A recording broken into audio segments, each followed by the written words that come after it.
नमस्कार, good morning और the federal देश में आप सभी का स्वागत है। आज हम बात करने के लिए बैठे हैं इसलिए कि राष्ट्रपति डोनाल्ड ट्रंप अमेरिका के उन्होंने जिस तरीके से 26% टैरिफ भारत पर लगाया है और उसके बाद जो दुनिया भर में ट्रेड वॉर के लगातार जो बातें कही जा रही है, आज हम उसी पर बात करेंगे।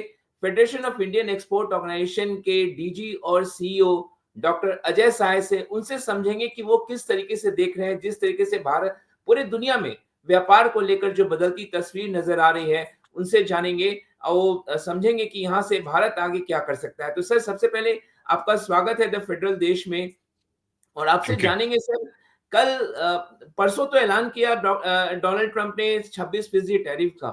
कल चाइना की तरफ से 34% टैरिफ लगाया गया और उसके बाद से जिस तरीके से भूचाल हम देख रहे हैं पूरी दुनिया भर के फाइनेंशियल मार्केट में, आप किस तरीके से देख रहे हैं इस चीज को? देखिए, अमेरिका जिसमें जो एवरेज टैरिफ जिसका 3% था इंडस्ट्रियल गुड्स के ऊपर, उसने इंडिया के ऊपर 26% और ओवरऑल टैरिफ 10 से लेके 54% तक बढ़ाया है। तो इसका ह्यूज इम्पैक्ट होगा पूरे वर्ल्ड पे। और जैसा डब्ल्यूटीओ ने कल बोला है कि जो वर्ल्ड ट्रेड करीब 1% स्लो हो जाएगा सिर्फ अमेरिका के उस एक्शन से। और जैसे आपने बताया भाई, चाइना ने रिटेलिएशन किया है, ईयू डिसाइड कर रहा है रिटेलिएशन के लिए, कनाडा मैक्सिको ने डिसाइड किया रिटेलिएशन के लिए, और कंट्रीज भी ज्वाइन करेंगे रिटेलिएशन में। तो ये ग्लोबल जो ट्रेड है और जो ग्लोबल इकोनॉमी, दोनों हमें बहुत धीमी होती हुई दिख रही है। और उसके दूरगामी सबके ऊपर प्रभाव आएगा। हमारे ऊपर थोड़ा कम आएगा क्योंकि हम इंडिया जो है, हम अपनी घरेलू जो है इकोनॉमी उसके ऊपर ज्यादा डिपेंडेंट है। एक्सपोर्ट्स हमारा एक इम्पॉर्टेंट इंजन है, बट हम उसके ऊपर बहुत डिपेंडेंट नहीं है। लेकिन फिर भी हम ये कहना चाहेंगे कि अगर 26% ड्यूटी लगती है इंडिया के एक्सपोर्ट्स पे, तो वो काफी ज्यादा ड्यूटी होगी। उसका डिमांड पे कितना असर होगा वो भी हमें देखना पड़ेगा, बिकॉज अमेरिका में हर प्रोडक्ट जो है वो महंगा हो जाएगा। वो महंगा होने के बाद उसकी डिमांड कितनी कम होती है वो तो हमें समय ही बताएगा। लेकिन इसमें एक अच्छी चीज भी आई है कि हमारे जो बहुत से कॉम्पिटिंग कंट्रीज हैं उन पे बहुत ज्यादा टैरिफ लगा है। जैसे चाइना की बात करें, उसमें 34% अभी लगा है, 20% पहले लगा है। कुछ प्रोडक्ट पे, चाइना के काफी प्रोडक्ट पे पहले से 25% टैरिफ लग रहा है। तो चाइना पे जो एवरेज टैरिफ है आज की डेट में अमेरिका में, वो करीब 65% है। इंडिया के ऊपर ये 26 रहेगा, वियतनाम के ऊपर 46 रहेगा, थाईलैंड पे 37 रहेगा, बांग्लादेश, कंबोडिया, म्यांमार, श्रीलंका, इन सब पे हमसे ज्यादा ही टैरिफ लग रहा है। तो जब हम ग्लोबल ट्रेड में रिलेटिवली देखते हैं तो इंडिया को इसका एडवांटेज आते हुए दिख रहा है। तो ये बहुत अच्छा रहेगा क्योंकि बहुत से लेबर इंटेंसिव सेक्टर्स में, चाहे हम एपरल की बात करें, टेक्सटाइल की बात करें, फुटवेयर की बात करें, लेदर की बात करें, डायमंड ज्वेलरी की बात करें, या इलेक्ट्रॉनिक्स की बात करें, केमिकल्स की बात करें, या हम प्लास्टिक्स की बात करें, तो ये कंट्री जो China, south east Asian country और to some extent south Asian country हमारे कॉम्पिटिटर्स हैं।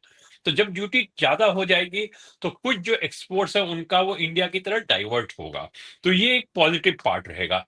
लेकिन ऐसे भी कंट्री हैं जिन पे टैरिफ जो है वो 10% है, जबकि इंडिया के ऊपर 26% है। तो वो कंट्री हमारे लिए थोड़े और ज्यादा चैलेंजिंग हो जाएंगी। जैसे कि हम बात करेंगे मरीन सेक्टर में, तो यूएस मार्केट में इक्वाडोर जो कंट्री है वो बहुत कॉम्पिटिटिव है। इक्वाडोर पे ड्यूटी 10% है, इंडिया के ऊपर 26% ड्यूटी है। तो ये मरीन सेक्टर में हमें हिट कर सकता है। जैसे हम बात करें कारपेट्स पे, टर्की इंडिया का कॉम्पिटिटर है, टर्की के ऊपर 10% ड्यूटी, हमारे पास 26% ड्यूटी है। तो टर्की से हमें कंपटीशन मिल सकता है।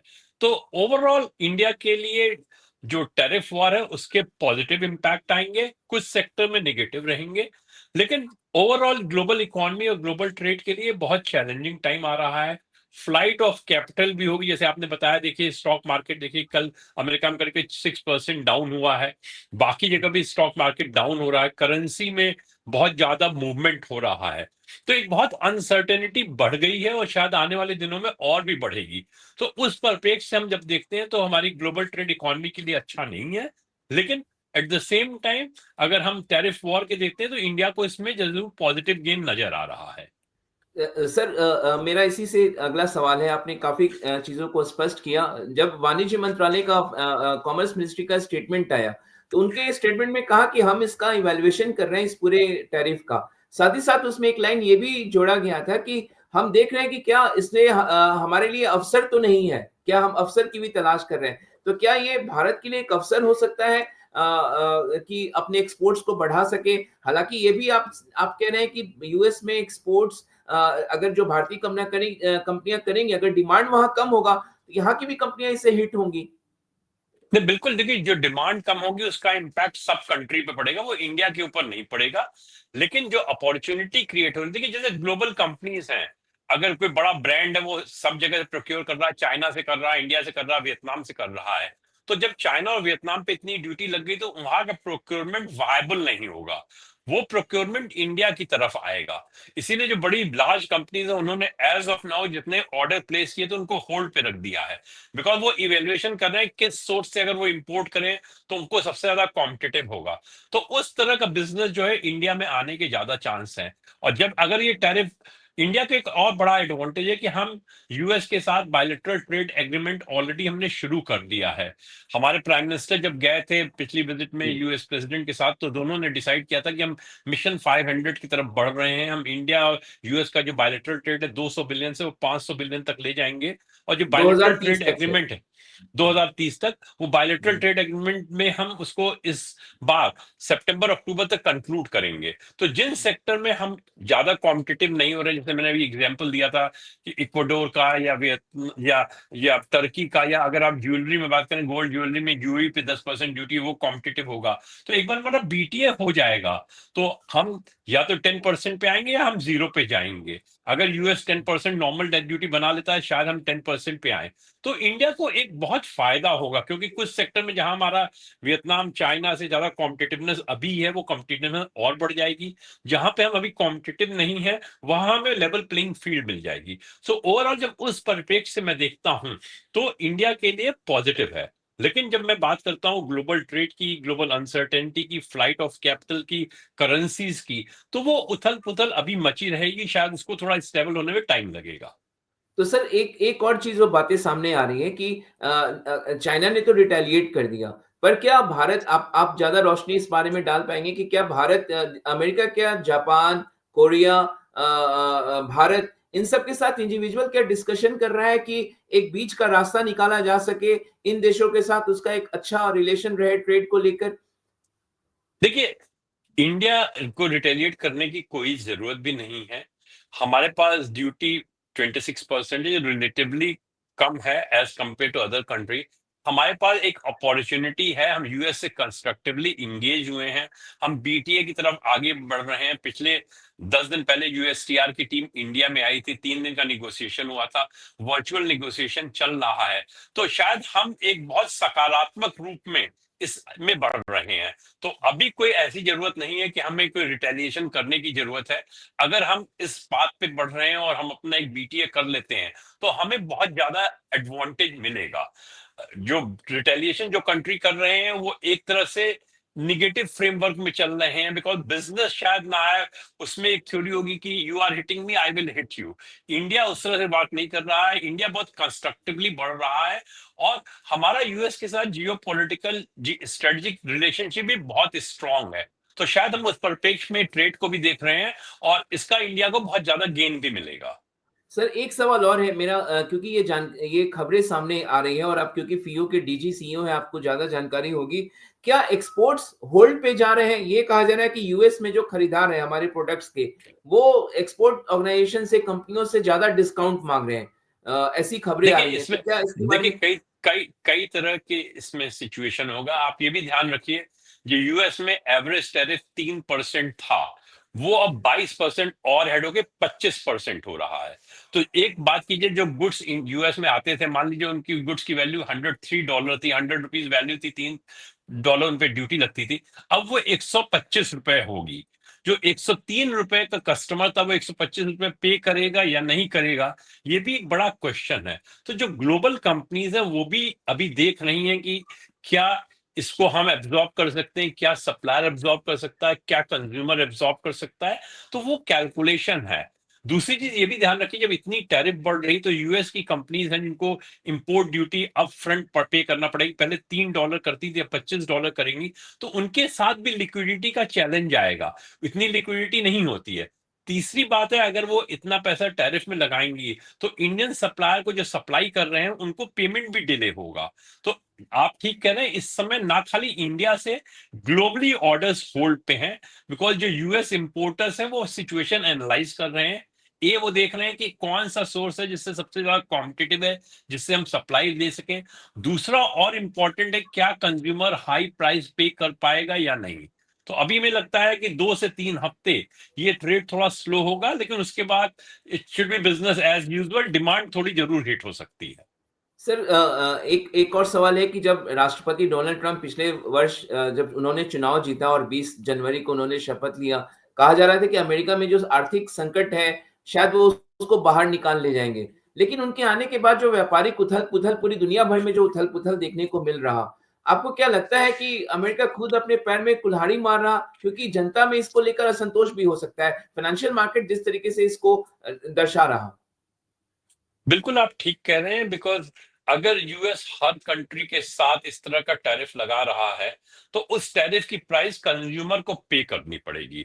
शायद उनका एजम्पशन ये है कि हम जब हाई टैरिफ लगाते हैं तो हम डोमेस्टिक प्रोडक्शन को सपोर्ट कर सकते हैं, लेकिन यूएस में डोमेस्टिक प्रोडक्शन जो हाई टेक्नोलॉजी का आ सकता है। अगर वो चिप मैन्युफैक्चरिंग की बात करें, फैब की बात करें, ईवी की बात करें तो आ सकता है। यूएस में apparel, textile, leather goods, James and jewellery ये सेक्टर नहीं आ सकता, बिकॉज उनकी लेबर कॉस्ट इतनी ज्यादा है, प्रोडक्टिविटी उतनी नहीं है। तो शायद उन्होंने जो सब तरफ से हर कंट्री पे हर प्रोडक्ट पे जो टैरिफ लगा दिया है उसका कंज्यूमर को उसको पे करना पड़ेगा। वो उस तरह की मैन्युफैक्चरिंग यूएस में ला नहीं पाएगा। तो शायद फोकस शुड हैव बीन कि 2-3 जो सेक्टर थे जिनको यूएस स्ट्रेंथन करना चाहता था या उसमें इन्वेस्टमेंट अट्रैक्ट करना चाहिए था, उनको टारगेट करना चाहिए था। इस तरह का ओपन करने से अभी मेरे को लगता है, आप देखिए कि 2 से 3 महीने में यूएस में वहां की public will come up in arms against these kinds of tariff, और शायद थोड़ा बहुत रोल बैक भी होगा। लेकिन शॉर्ट पॉइंट ये हम कहेंगे कि हम बहुत एक अच्छी सिचुएशन पे हैं। हम ऑलरेडी फर्स्ट मूवर के एडवांटेज हमारे पास है। हम रेसिप्रोकल टैरिफ लगने से पहले यूएस से कंस्ट्रक्टिवली बीटीए में इंगेज हो गए हैं। तो इंडिया के लिए पॉजिटिव आउटकम्स रहेंगे। और सर यहाँ से क्योंकि चीन ने ये तय किया है कि वो अपने चिप्स यूएस की कई कंपनियों टेक कंपनियों को प्रोवाइड नहीं करेगा। तो आपको क्या लग रहा है भारत के लिए यहाँ पे सर इलेक्ट्रॉनिक सेक्टर में, क्योंकि इलेक्ट्रॉनिक्स अभी भी एक्सप्लोर हो रहा सेक्टर, वहाँ पे क्या संभावनाएं बनती है मैन्युफैक्चरिंग को लेकर? क्या अमेरिका के साथ एक नया टाई अप देखने को मिल सकता है भारत के लिए? बिल्कुल आप देख रहे अभी आप देखिए जिस तरह का इंडिया में चिप मैन्युफैक्चरिंग पे जोर दिया गया और 3 ग्लोबल कंपनीज के साथ टाई अप हो गया है, और शायद अगले साल तक हमारे यहाँ चिप प्रोडक्शन शुरू हो जाए, तो इंडिया के लिए बहुत अच्छी अपॉर्चुनिटी है। हम शायद चिप मैन्युफैक्चरिंग में जिस तरह की सेंसिटिविटी इन्वॉल्व थी, हम यूएस टाइप के कोई कंट्री को देख भी रहे थे। तो अगर ये सिचुएशन डेवलप हो रही तो शायद इंडिया यूएस में और ज्यादा स्ट्रेंथन होगी रिलेशनशिप। टेक्नोलॉजी सेक्टर में और कॉपरेशन होगा, डिफेंस सेक्टर में और कॉपरेशन होगा, स्पेस सेक्टर में और कॉपरेशन होगा। तो शॉर्ट पॉइंट हम ये कहना चाहेंगे कि यूएस के साथ जो हमारी जितनी स्ट्रेटेजिक रिलेशनशिप है, उससे हमें नहीं लगता कि इस तरह की जो ट्रेड के चैलेंजेस आ रहे हैं उन पे इम्पैक्ट होगा। ट्रेड में भी हम पॉजिटिव होंगे, और जब हम ट्रेड में पॉजिटिव होंगे तो स्ट्रेटेजिक रिलेशनशिप जो है और ज्यादा स्ट्रांग होगी। और मेरा सर क्योंकि आखिरी सवाल आपसे ये होगा, क्योंकि फियो आप कॉमर्स मिनिस्ट्री के साथ, भारत सरकार के साथ लगातार कंसल्टेशन में जुड़े होते हैं, किस तरीके से एक्सपोर्टर्स का हित उसमें समाया रहे। आपने सर क्या सरकार को सुझाव दिया? क्योंकि सरकार ने अपने स्टेटमेंट में कहा कि हम सभी स्टेक होल्डर्स के साथ बातचीत कर रहे हैं, उनसे फीडबैक ले रहे हैं। देखिए, हम लोग अभी 2 तरह की अप्रोच लगा रहे हैं। एक तो हम लोग गवर्नमेंट से रिक्वेस्ट कर रहे हैं कि जो बीटीए जो है वो जितनी जल्दी हो सके उतना अच्छा है, लेकिन जो बीटीए खाली हिंदुस्तान के कहने पे नहीं होगा, अमेरिका को भी उस तरफ पॉजिटिवली आगे आना पड़ेगा। तो एक हमारी डिमांड है कि जितना हम पुश कर रहे हैं और बीटीए जितनी जल्दी कर ले वो हमारे लिए उतना अच्छा होगा कि जो अनसर्टेनिटी है वो उतनी जल्दी दूर हो जाएगी और शायद हम कॉम्पिटिटिव पोजीशन में और आ जाए। दूसरे हम ये भी चाहते हैं, जो कुछ हमारी पहले की डिमांड है, जैसे हमने जो स्मॉल मीडियम सेक्टर है उनके लिए हमने इंटरेस्ट इक्वलाइजेशन स्कीम की बात की है। कुछ सपोर्ट जो है रॉटटेप या आरओसीटीएल स्कीम के हैं जो सिर्फ 30 सितंबर तक है, हमने उसको एक्सटेंशन की बात की है। तो एक तरफ हम ये चाह रहे हैं कि बीटीए जल्दी हो जाए, दूसरी चीज हम चाह रहे हैं जो सेक्टर जो इस फैक्टर इंडिया की कॉम्पिटिटिवनेस अफेक्ट कर रहे हैं, गवर्नमेंट उन स्कीम्स को जल्दी से लाए सो दैट एक तरह का स्टेबिलिटी का एनवायरमेंट क्रिएट हो। सर, द फेडरल देश के साथ बात करने के लिए बहुत बहुत शुक्रिया। आपने जिस प्रकार से पूरे जो दुनिया भर में ट्रेड वॉर शुरू हुआ है ट्रम्प के इस कदम के बाद, उस पे आपने व्यापक रोशनी डाला, तो हमसे बात करने के लिए सर बहुत बहुत शुक्रिया। दर्शक को भी काफी ये समझ में आई होगी कि इसका क्या रिपरकशन पूरे ट्रेड पर देखने को मिलेगा। बहुत बहुत शुक्रिया सर। Thank you. तो आपने देखा द फेडरल देश में हमने बात की